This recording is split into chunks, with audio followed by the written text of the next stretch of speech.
তোর বুকের উপর রাখিব মাথা, জড়িয়ে দিব বুকেরও ব্যথা।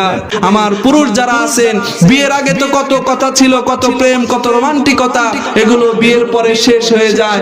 এগুলো করা যাবে না। আপনার স্ত্রী যদি আপনাকে কিছু বলে, আপনি তাকে রোমান্টিক ভাবে উত্তর দেওয়ার চেষ্টা করেন। আপনার স্ত্রী বলছে যে স্বামী গো আমার বুকে তো ব্যথা করে, আপনি একজন রোমান্টিক পুরুষ, আপনি তখন উত্তর এইভাবে দিতেই পারেন, তোর বুকের উপর রাখিব মাথা, জড়িয়ে দিব বুকেরও ব্যথা। রোমান্টিক ভাবে দিতে পারে নাকি? এটা অন্য মেয়েকে, শালীকে বলা যাবে, ভাবিকে বলা যাবে, অন্য কোনো মেয়েকে বলা যাবে না। আপনি আপনার স্ত্রীকে বলেন, আপনার স্ত্রী খুশি হয়ে যাবে, আপনার স্ত্রী খুশি হবে, আপনাকে আরো বেশি সেবা যত্ন করবে। কথা বলেন ঠিক কিনা? সকলেই ভালো থাকবেন, যে ভালোর শেষ নেই, সুখে থাকবেন যে সুখের সীমানা নেই, এই অনন্ত শান্তির চিরন্তন প্রত্যাশায় ওমা তৌফিকি ইল্লা বিল্লাহ। আসসালামু আলাইকুম ওয়া রাহমাতুল্লাহ।